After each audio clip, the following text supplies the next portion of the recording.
사도 바울이 왜 이 말씀을 기록했는가? 우리가 10장에서 배운 것처럼 이스라엘 사람들이 복음을 듣지 않고 거역함으로 인해서 그 복음이 이방인으로 갔다 이 말이죠. 그러니까 어떤 사람들이 생각하기를 그럼 이방인은 구원하고 이스라엘은 버렸느냐? 거기에 대해서 결코 그럴 수 없다 하면서 오늘 이스라엘 백성 중에 택한 백성 구원받고 이방인 중에서도 택한 백성이 구원받는다. 그래서 이스라엘과 이방인 구원이라는 제목입니다. 오늘 주일 오후 예배 말씀 요약 참조하시면 1절에서 6절 첫째, 이스라엘을 버리지 않는 하나님. 우리가 교도관 내용 중에 이스라엘을 결코 버리지 않는다 이 말씀이죠. 그 다음에 둘째, 이스라엘이 더러는 안 하게 된 7절로 10절. 이건 불택자들입니다. 이스라엘 백성 중에 혈통적으로는 이스라엘이지만 더러는 완악해서 예수님을 믿지 않았다. 이게 불택자라는. 그 다음에 세 번째, 구원이 이방인에게로 나감 11절로 15절. 그들이 믿지 않으니까 이 구원이 이방인으로 나가서 그들이 시기가 나서 마침내 돌아오게 된다 하는 그런 내용의 말씀입니다. 자, 그러면 이스라엘을 버리지 않는 하나님 1절 읽어보세요. 그러면 내가 묻겠다. 하나님께서 자신의 백성을 버리셨느냐? 결코 그럴 수 없다. 나도 이스라엘 사람이며 아브라함의 씨에서 난 자이고 베냐민 지파 사람이다. 네. 자, 여기 첫째 1절은 바울 자신도 이스라엘 사람이라고 해서 이게 증거라는 거죠. 그러면 이스라엘 사람을 다 버렸느냐? 버리지 않았다는 증거, 자신을 들어서 증거를 하는 겁니다. 자, 그러면 내가 묻겠다. 하나님께서 자신의 백성을 버리셨느냐? 결코 그럴 수 없다. 나도 이스라엘 사람이며 아브라함의 씨에서 난 자이고 베냐민 지파 사람이다. 이스라엘 사람을 버리지 않는 증거는 바울 자신도 이스라엘 사람으로서 지금 예수님을 믿고 구원을 받고 사도가 되었다 하고 지금 증거를 하는 겁니다. 이스라엘 백성이 너무 예수님에 대해서 거역하고 배반하고 믿지 않지 않았습니까? 그러기 때문에 예수님을 십자가에 못 박아 죽였다. 그래서 이제 복음이 이방으로 간다고 하니까 그렇다고 하면 이스라엘 사람은 버렸느냐? 그렇지 않다는 겁니다. 계속해서 나오는데요. 2절에서 4절 이스라엘 백성도 택자만 구원받는다 하는 내용입니다. 읽어보세요. 하나님께서 미리 하신 자신의 백성을 버리지 않으셨다. 너희는 성경이 엘리야에 대해 말한 것을 알지 못하느냐?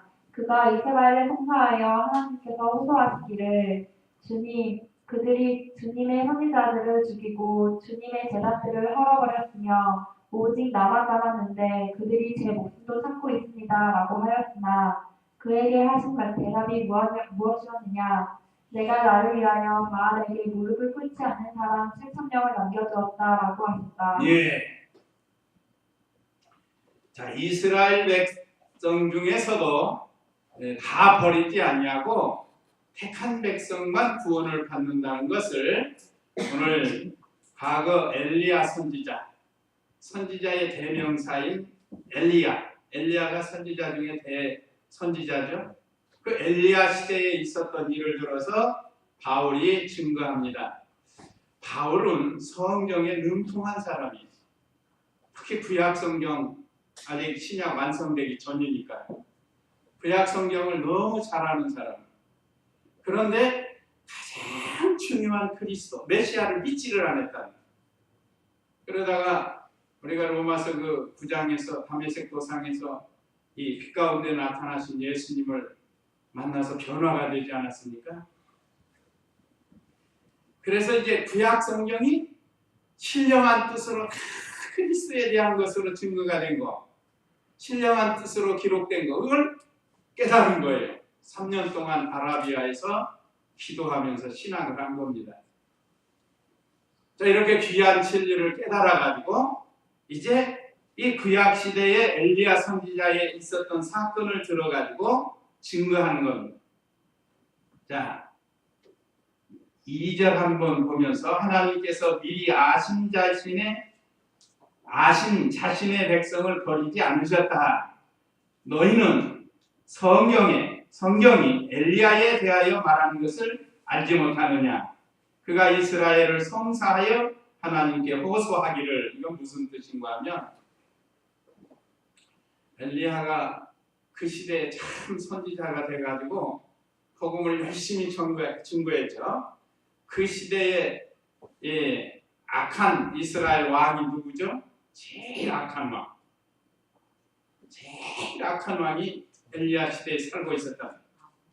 아시 집안의 합이라 라합이에요. 라합.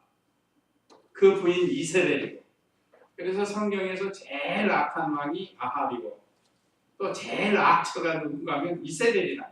잘 만났어요. 둘이 아주 잘 만나가지고 얼마나 이스라엘 백성들을 괴롭히고 참 성도들을 괴롭히고 그저 참 선지자 엘리야 잡아 죽이려고 했단 말이에요. 지금 그 말씀을 들어서 말하는 거예요. 자, 이렇게 엘리야가 하나님을 위해서 힘써 복음을 말하자면 말씀을 증거하고 이렇게 지내왔는데 왜 아합이 우리를 죽이려고 하느냐 하고 하나님께 호소를 한 거예요. 그 내용이 3절 주님 그들이 주님의 선지자들을 죽이고 그랬다. 얼마나 많은 선지자들을 죽였는지 몰라요. 그러니까 아합이 얼마나 악한 사람인지 모르는 거예요. 원래 이스라엘 백성은 하나님이 처음부터 사랑하지 않았습니까?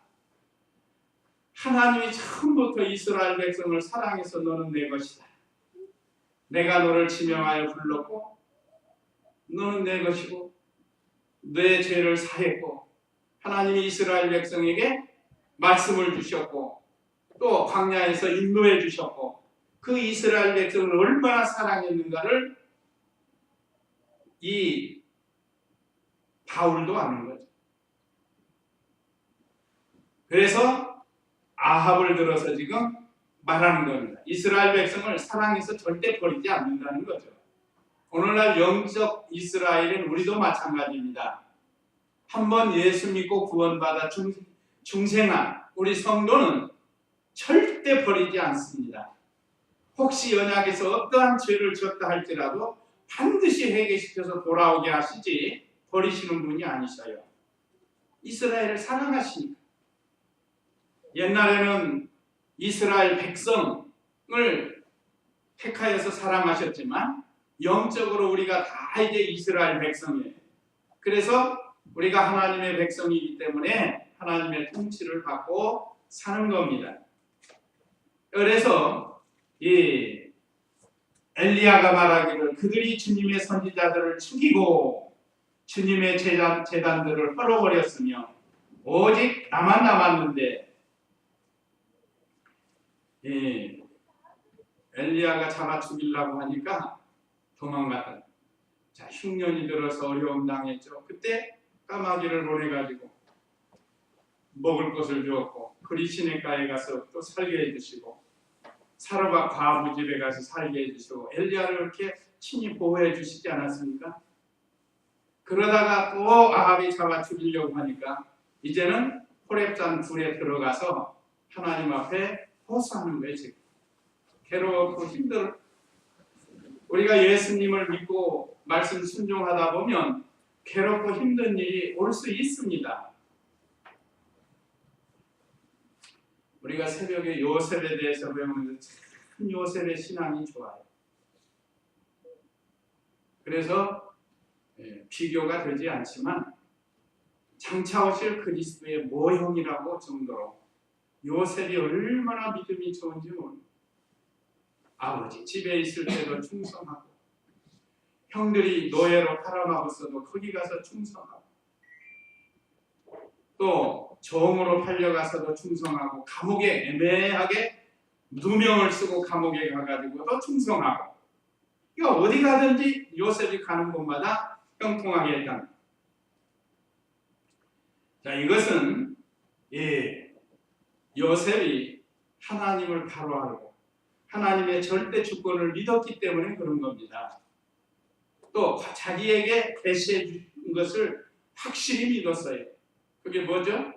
볕담들이 자기에게 절하는 것, 해와 달과 별이 자기에게 절하는 것. 이건 보통 꿈이 아니에요. 하나님이 특별히 요셉을 들어서 쓰신다는 거예요. 그러니까 그 꿈을, 그 계시를 확실히 붙들었습니다. 그러니까 어떤 어려움이 와도 흔들리지 않은 거예요. 오늘 저와 우리 성도님들도 우리가 반드시 부활해서 하늘나라에 가고 또 하늘나라에 가서 큰 자가 될 수 있다는 이 확실한 소망을 붙들고 믿음 생활을 하면 웬만한 일에 흔들리지 않는다는 겁니다. 쓰러지고 넘어지는 게 아니에요. 자, 믿음 좋은 그 선지자 대표인 엘리야도 얼마나 힘들었으면 지금 이 호렙산 불에 들어가서 하나님 앞에 기도하고 호소를 하는 거예요. 오늘 우리 성도님들도 힘들고 어려우면 과거의 선지자들 보면 오늘 엘리야도 그러고 다 무릎을 꿇고 기도를 했습니다. 힘든 일이 올 때마다. 그래서 하나님이 길을 인도해 주시고 그게 순종하는 거예요. 뭐라고 기도했다고요? 자, 아합이 말이야. 선지자들, 주님의 선지자, 참 선지자들을 죽이고 주님의 제자들을 헐어버리며 오직 나만 남았는데 그들이 제 목숨도 찾고 있습니다. 라고 말했다. 그러니까 하나님이 응답해 오시기를 그에게 하신 대답이 무엇이었느냐? 그 열왕기상 19장에 보면 다 나오는 거예요. 열왕기상 19장에 쭉 나오죠. 하나님께서 대답하시기를 내가 나를 위하여 바알에게 무릎을 꿇지 않은 사람 7,000명을 남겨두었다. 엘리야의 입장에서는 아합이 다 잡아 죽이고 다 도망가고 없는 줄 알았는데 하나님이 하나님 자신을 위해서 내가 나를 위해서 그랬잖아요. 그러니까 하나님 자신을 위해서 바알에게 무릎을 꿇지 않은 7,000명을 남겨두었다고 말씀해 주셨다. 그러면서 5절 읽어보세요. 5절 6절 이와 같이 지금도 은혜의 선택을 따라 남은 자가 있다. 만일 은혜로 된 것이면 행위로 말미암은 것은 아니니 그렇지 않으면 은혜는 은혜가 되지 못한다. 예. 그러니까 2절에서 4절 내용은 다른 여기 오늘 주보에 있는 대로 하면 이스라엘 백성 중에도 택한 백성만 구원을 받는다. 그런 뜻이에요. 그 남은 자 7,000명은 택한 백성이에요. 다 하나님을 버리고 예수 그리스도를 버렸지만 이 남은 자 7,000명 이게 남은 자가 택한 백성입니다. 하나님이 어느 시대나 택한 백성들을 남겨두셔요. 그러니까 오늘 이 시대는 누가 택한 백성이죠? 여기 모인 우리 여기에 모인 우리 다 택한 백성으로 남겨두신 겁니다. 더군다나 이 바른 진리를 배우고 세워나가도록 하나님이 우리를 택한 백성으로 남겨두셨어요. 엘리야 시대에 7,000명 가운데 들어가야 됩니다. 그래서 엘리야 시대에 세 부류의 성도가 있어요. 첫째는 엘리야와 같이 생명을 내놓고 믿음 생활하는 성도. 그런 성도가 있습니다. 오늘 만약에 하여간 뭐 전쟁이 나든지 어떻게 하든지 해서 우리 예수 믿는 성도들 죽인다. 그러면 어떻게 할까요, 우리? 그때 가봐야 한다고요? 그때 가봐야 알아요? 그래가지고는 안 되죠. 지금부터라도 하나 순종합니다. 절대 뭐 예수님 부인하지 않겠습니다. 그때 가서는 어떻게 될지 모르지만 지금 이런 신앙은 있어야 되지 않겠어요? 그렇잖아요? 지금부터 다져놓지 않으면 그때 가서 못해요. 그래서 엘리야 시대에 세 종류의 성도 중에 첫째는 엘리야처럼 생명을 내어놓는 성도가 있고, 또 7,000명처럼 바알에게 무릎을 꿇지 않는 성도도 있어요. 그 우상에게 경배하지 않는 겁니다. 우상. 목숨이 두려워가지고.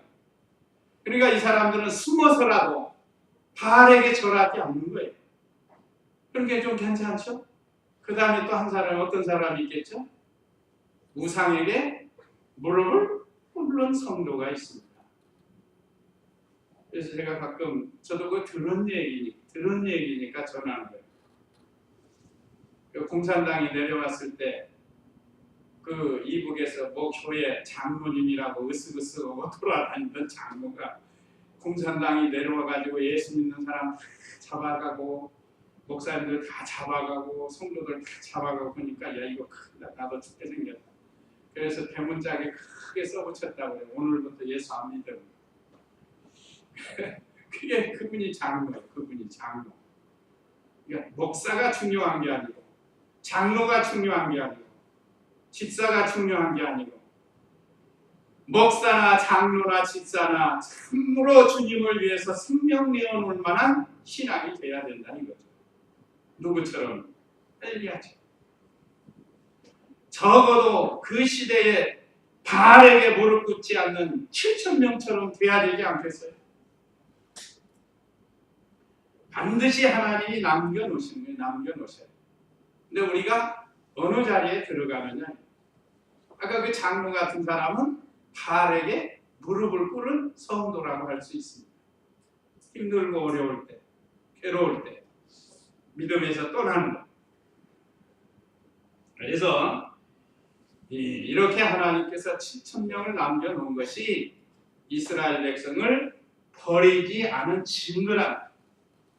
우리가 이스라엘 많은 백성 중에도 택한 백성이 있다는 뜻이에요.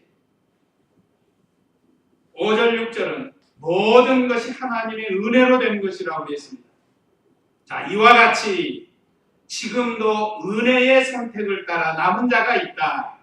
만일 은혜로 된 것이면 행위로 말미암은 것이 아니니, 그렇지 않으면 은혜는 은혜가 되지 못한다.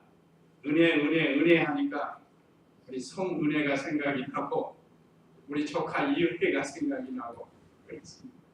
은혜란 말 참 좋죠. 은혜는 값없이 거저주는 겁니다. 그래서 모든 것이 하나님의 은혜로 된다는. 그래서 참 성도는 어느 시대나 하나님이 지켜주신다. 아까 엘리야 시대에 7,000명을 엘리야도 모르는데 남겨두셨다고 그랬죠. 이건 믿음 지키는 참 성도는 어느 시대나 하나님이 보호해 주신다, 그런 뜻도 됩니다. 그러니까 우리가 이 하나님의 택한 백성으로 엘리야 시대의 7,000명처럼 하나님의 보호를 받는 그런 믿음의 생활이 돼야 되고, 또 엘리야가 생명 내어놓고 거짓 선지자와 이렇게 싸워서 이기고 7,000명도 고난을 받지만은 우상의 무릎을 꿇지 않았습니다. 이것은 자신들이 무슨 노력으로 된 게 아니고, 이것도 무엇이라? 하나님의 은혜로 되는 것이다. 물론 자기가 힘을 쓰는 것도 있지만, 그래도 배후에서 하나님이 은혜를 주시니까 이렇게 된다. 그래서 은혜가 아닌 게 하나도 없습니다. 이 세상에서. 말씀 지킬 신앙. 우리가 이 세상에서 말씀을 지킬 수 있는 신앙 주는 것도 하나님의 은혜로 주시고, 우리가 구원받는 이 은혜도 하나님이 선물로 주었다고 그랬죠. 에베소 2장 28절. 28절이니까 2장 8절. 하나님께서 우리에게 믿음을 선물로 주셨는데, 믿음을 지킬 수 있는 것도 하나님이 은혜 주셨습니다. 그러니까 나의 나 되는 것은 하나님의 은혜로라고 했단 말이에요. 누가요? 사도 바울이 그랬어요. 바울. 그 유명한 사도고 훌륭한 사도지만, 이 나의 나 되는 것은 하나님의 은혜로라. 오늘 저와 우리 성도님들도 그렇습니다. 내가 여기까지 이렇게 온 것은 하나님의 은혜로 된 것입니다. 그러니까 뭐 해야 돼요? 우리 성도는 하나님 앞에 감사합니다. 감사합니다. 지금도 우리 김영진 목사님이 탁 떠올라요. 그분은 그냥 만나면 감사합니다. 김영진 목사님 혹시 아셔요? 우리 인터넷 들어가면 총회장님이시니까 인천 성광교회 실무하시는데요. 여수 성광교회 말고 인천 성광교회 쳐보면 김영진 목사님, 총회장 목사님 나오셔요. 그러니까 감사해. 앞을 봐도 감사하고 뒤를 봐도 감사하고 옆을 봐도 감사하고 그렇지 않으면 마귀가 틈을 타서 우리로 하여금 낙심하게 만들고 원망하게 만들고 불평하게 만들고 그러니까 그렇지 않으려니까 우리는 늘 주님의 은혜에 감사하면서 사는 거예요. 그러면 기쁨이 충만한 겁니다. 기쁨이 충만한 사람은 감사하게 됩니다. 그래서 우리 성도님들은 감사하면서 기쁨이 충만한 생활 하시기 바랍니다. 그 다음에 두 번째, 이스라엘이 더러는 완악해진 불택자에 대해서 7절로 10절인데요. 7절 읽어보세요. 그러면 무엇이냐? 이스라엘은 그들이 쳤던 것을 얻지 못하였지만 오직 택하심을 이룬 자는 얻었고 그 남은 자들은 완악해졌다. 그 남은 자들은 완악해졌다 그랬죠. 자, 그러면 무엇이냐? 이스라엘은 그들이 찾던 것을 얻지 못하였지만 오직 택하심을 입은 자는 얻었고 그랬다. 그 얻고자 하는 게 뭐겠죠? 예수 그리스도를 믿고 구원받는 거예요. 구원받는 거. 그걸 얻는 거예요. 그러니까 택한 백성들은 그걸 얻지만 그 남은 자, 택함 받지 못한 자, 그들은 완악해졌다. 완악해서 예수님을 믿지 않은 거예요. 예수님을 영접하지 않은 겁니다. 특별히 이스라엘 백성들에게는 모세 때부터 내려오는 이 종교 의식이 많이 있습니다. 종교 의식. 그렇죠? 구약 시대에 보면 소를 잡아서 드리고 무슨 절기를 많이 지키고 얼마나 의식이 많아요. 근데 그들이 그것을 행하면 구원받는 줄 알았다는 거예요. 사실은 모든 의식 속의 주인공이 누구죠? 장차 오실 예수 그리스도예요. 그런데 그 신령한 예수 그리스도를 발견하지 못하고 그저 의식만 행하면 구원받을 줄 알고 열심히 했어요. 의식을. 요즘 이단들처럼. 이단들 얼마나 열심히 합니까? 그러나 예수님 안 믿어요. 신천지 예수님 안 믿습니다. 하나님의 교회 예수님 안 믿어요. 누구 믿어요? 하나님의 교회는 이만희 씨를 믿고 죄송합니다. 하나님의 교회는 안상홍 씨를 믿고 죽었어요. 그래도 믿는 거예요. 재림한다. 지금 죽어서 다 썩어 없어졌을지도 모르는데 기다리고 있는 거예요. 옛날에 전도관의 박태선 장로 기다리듯이 전도관의 교주는 박태선 씨 아니에요? 그래서 자기가 주는 물을 먹으면 영생수라고 해가지고 전도관에서 떠다 물 많이들 먹었어요.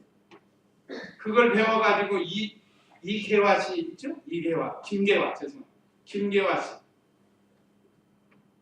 그게 뭐였죠? 지금 김계화. 그게 뭐죠? 할렐루야. 지금 갑자기 생각이. 할렐루야 기도원 해가지고 얼마나 많은 사람들. 거기 생수들 다 들어. 그 예배 마치고 끝나면 생수통 다 갖고 가요. 왜 그런가 하면 그 생수통 물로 기도하고 바르면 어떤 병도 낫는다는 거예요. 그것도 그냥 가지고 돈 주고 사가는 거예요. 다. 별 사람들이 다 있어요. 그런데 그들이 교주가 돼가지고 섬김을 받는.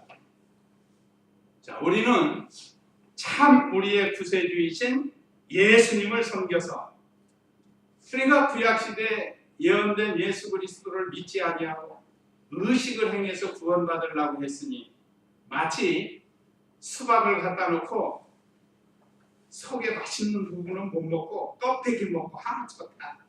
다 좋다 하는 거예요. 껍데기가 맛있으면 얼마나 맛있어요. 속을 먹어야죠. 속을. 속을 먹으면 그냥 얼마나 살살 녹고 달고 맛있을 수밖에. 근데 그건 못 먹고 껍데기만. 이게 율법주의입니다. 의식주의. 종교 의식주의예요. 그런데 우리는 감사하게 수박속 아주 맛있는 걸 먹는 거예요. 나도 너무 감사해.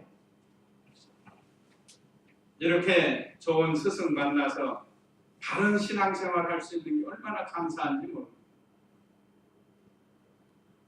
그러니까 이스라엘 백성은 이렇게 행위로 구원 얻으려고 노력을 많이 하고 오신 메시아 그리스도를 믿지 않았다.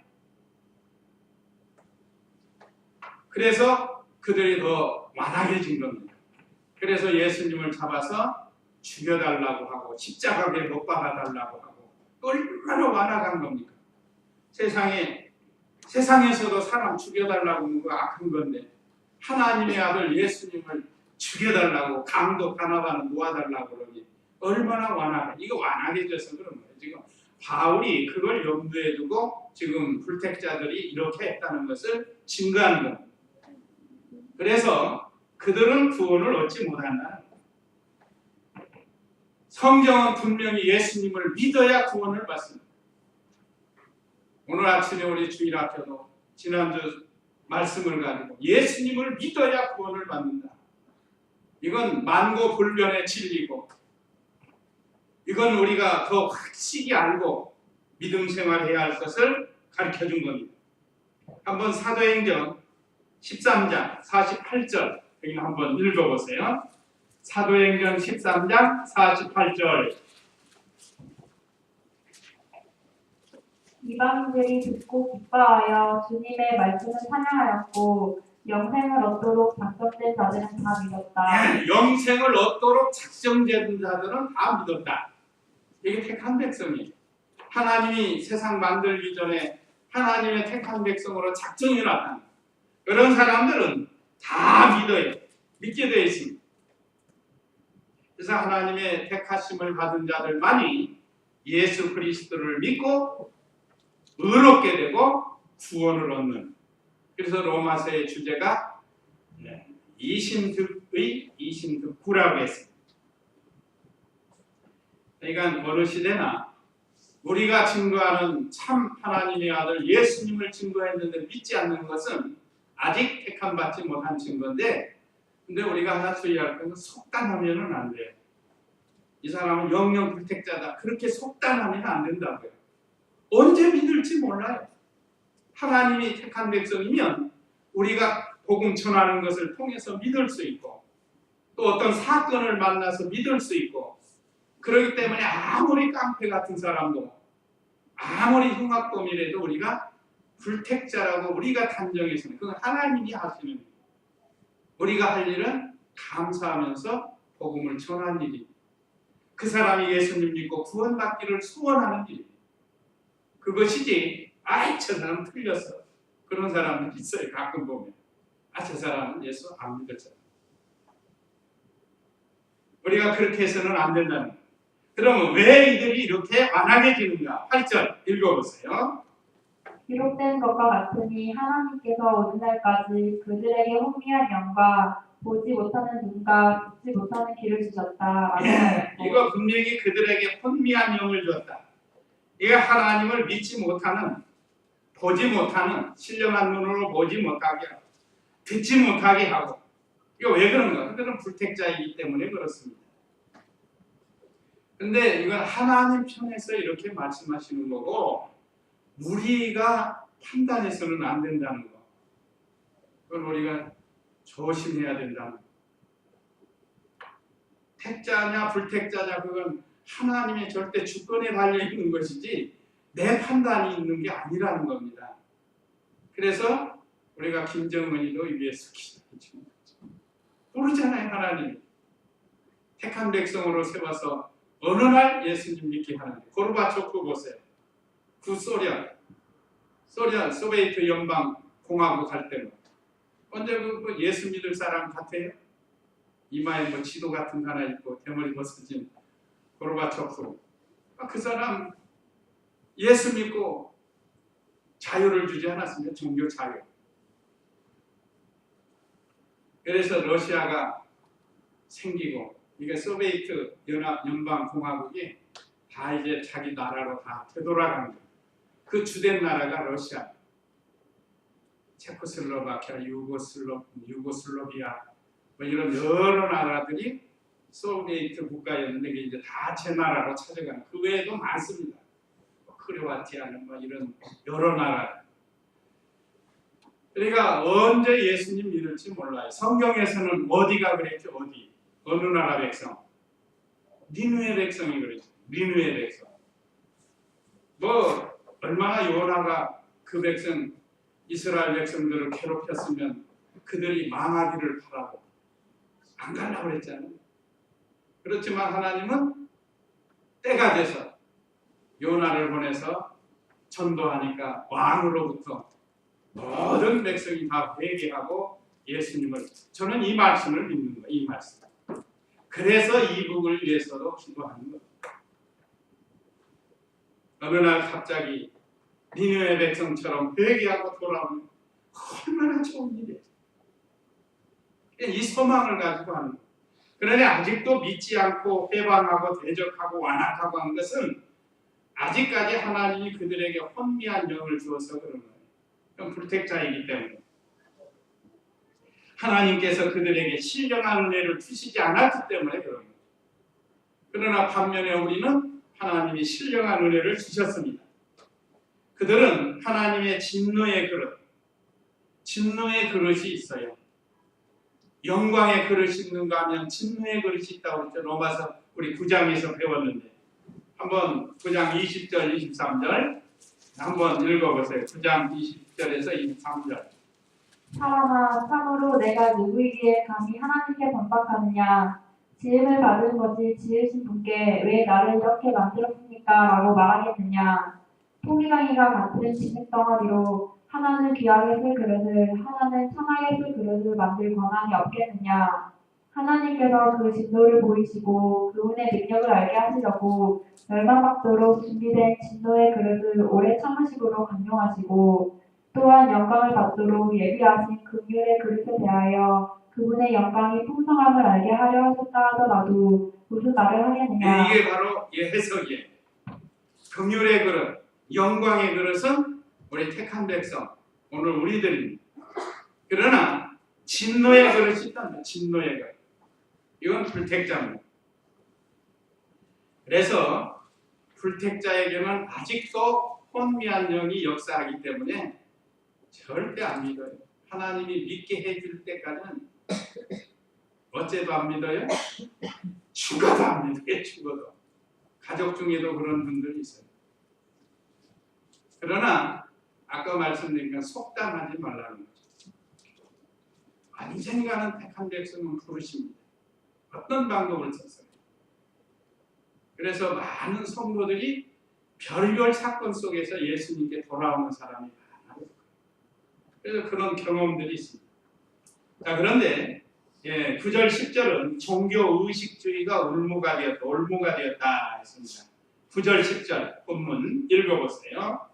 다윗도 말하기를 그들의 식탁이 그들에게 올무와 덕과 걸려 넘어지게 하는 것과 보응이 되게 하시고 그들의 눈은 어두워져 보지 못하게 하시며 그들의 등은 항상 굽게 하시라고 하였다.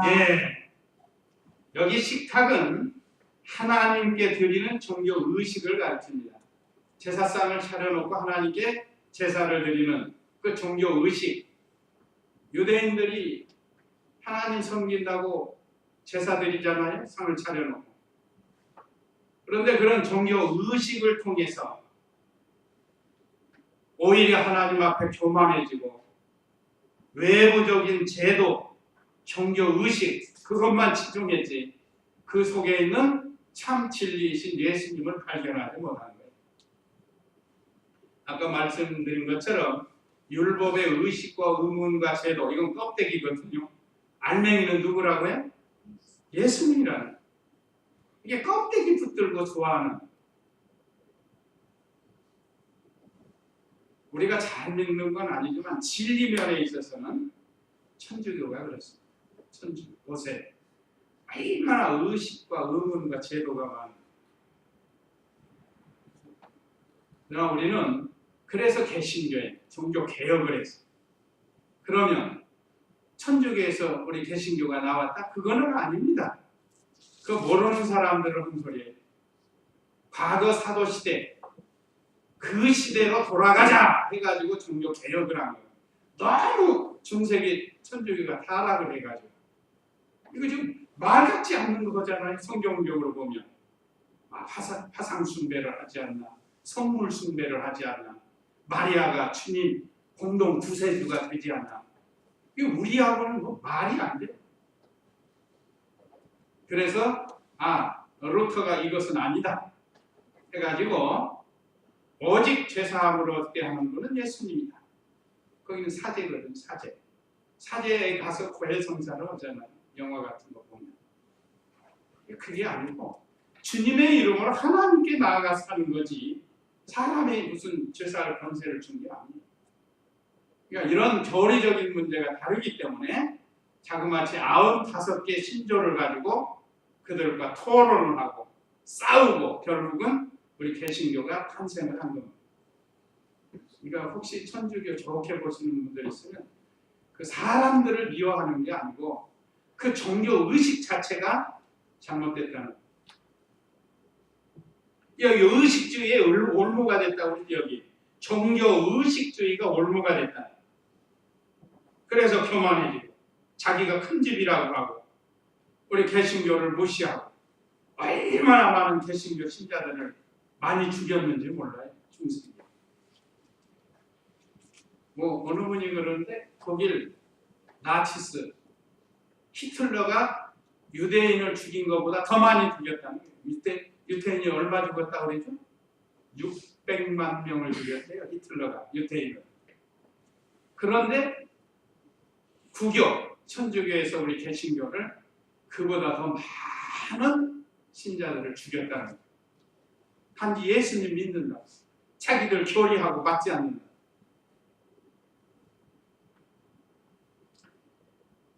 그러니까 우리가 성경으로 돌아가서 신앙생활을 해야 된다. 성경대로 하는. 그러니까 이 초대교회 때 신앙생활을 어떻게 했는가 그걸 배워서 우리가 하는 거예요. 그러니까 이건 사도시대 예수님의 직계되지 않은 사도들이 신앙생활한 그 길을 본받아 가자는 그런 것이 종교개혁입니다. 성경으로 돌아가자. 성경에서 이탈했으니까 한참 멀리 나간 거예요.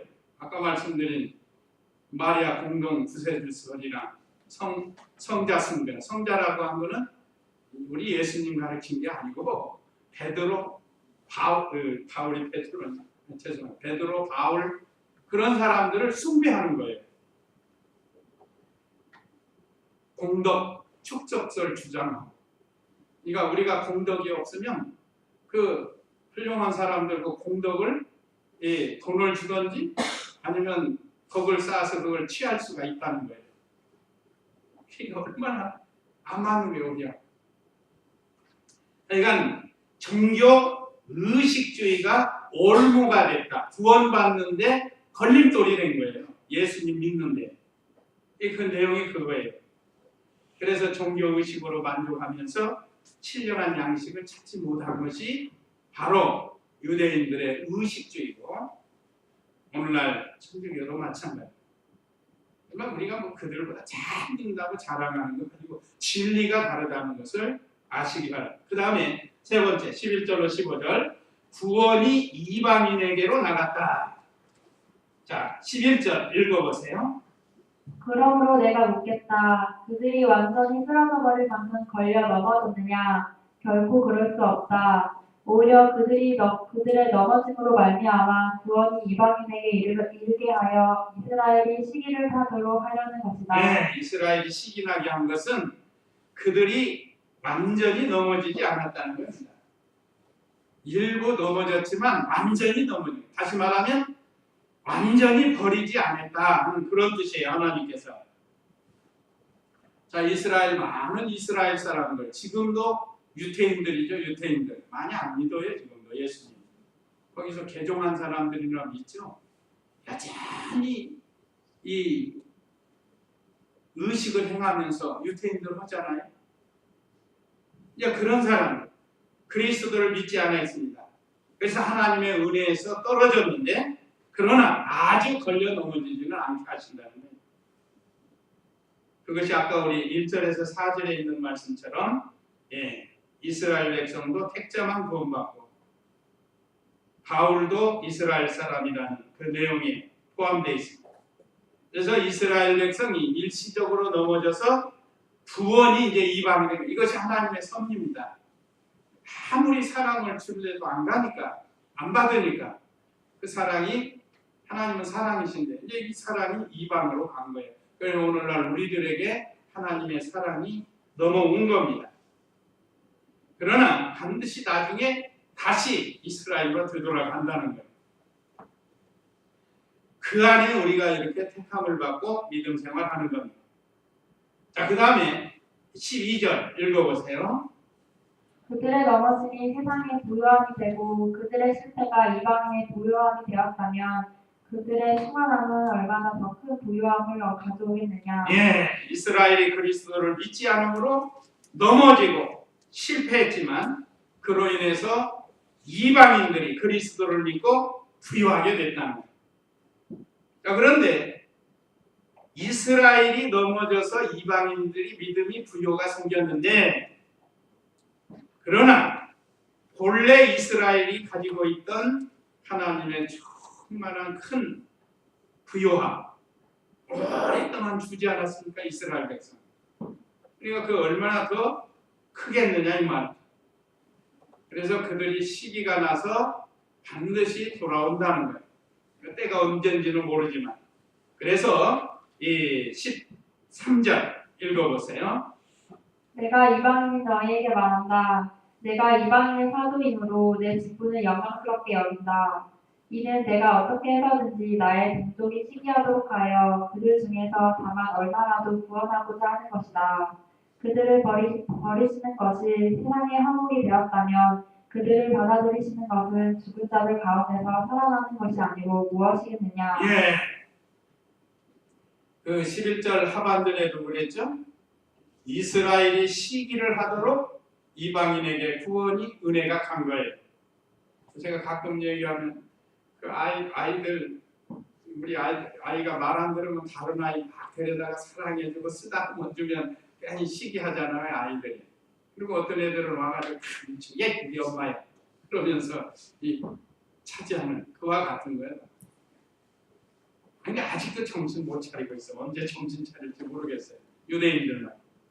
그건 하나님의 예정하신 뜻에 되는데 그래서 13절에 내가 이방인인 너희에게 말한다. 여기 지금 서신은 로마에 있는 성도들에게 하는 건데 또 그 이방인들에게 통틀어 사는 로마서죠.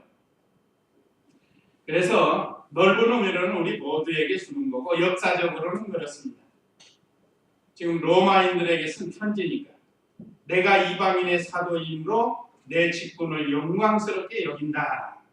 사도 바울은 하나님이 자기에게 주신 직분을 영광스럽게 여겼습니다. 자, 오늘날 우리도 하나님이 우리에게 주신 직분 영광스러운 줄 알고 잘 감당. 아까 말씀드린 기준이 있습니다. 반드시 우리 주님이 재림하시면 우리는 하나님 말씀대로 순종한 만큼 가지고 가는 거예요. 그래서 나중에 영광스럽게 되는 거예요. 바울도 그랬죠. 내 직분을 사도라서 영광스러운 게 아니고 하나님이 자기에게 사도의 직분을 주신 것이 영광스러운 것처럼 오늘날 우리도 교회에 직분을 주시고 각 부서에 장으로 세워주시고 그런 영광스러운 것 그걸 잘 감당하면 돼요. 그러면 주님 앞에 서서 잘했다 칭찬받고 상급을 받게 돼요. 14절에 이는 내가 어떻게 해서든지 나의 동족이 시기하도록 하였다. 그들 중에 다만 얼마라도 구원하고자 하는 것이었다. 하나님이 이방인의 사도로 세워서 열심히 복음을 전한 이유를 지금 말하는 겁니다. 첫째는 이방인을 구원해서, 두 번째는 이 말씀대로 자기 동족 이스라엘 백성이 시기 나서 하나님 앞으로 돌아오게 하려는 그 간절한 마음으로 사도 바울이 자기에게 맡겨준 사명을 감당하고 있다는 겁니다. 그래서 15절에 그들을 버리시는 것이 세상의 회복이 되었다면 그들을 받아들이는 것은 죽은 자들 가운데 살아나는 것이 아니고 무엇이겠느냐. 하나님께서 반드시 이스라엘 중에 택한 백성도 구원하신다는 것 뿐만 아니라 이 은혜로 이방인 중에 택한 백성도 이렇게 구원을 받아서 오늘 저와 우리 성도님이 하나님 앞에 예배드리고 말씀으로 은혜를 받고 있는 겁니다. 우리가 이 말씀을 잘 기억해서 이제 언젠가는 우리가 주님 앞에 가게 되는데 오늘 밤이 될지도 모르죠. 주님이 오시든지 우리가 세상 떠나든지.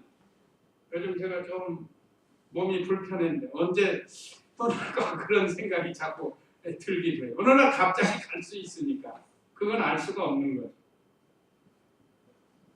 그래서 우리가 살아있는 동안 생명 주신 동안 믿음 생활 잘 하시다가 하나님 나라에 영광스럽게 나가야겠습니다. 자, 우리에게 주시는 교훈 1, 2, 3 읽고 마치겠습니다. 자, 우리에게 주시는 교훈 1.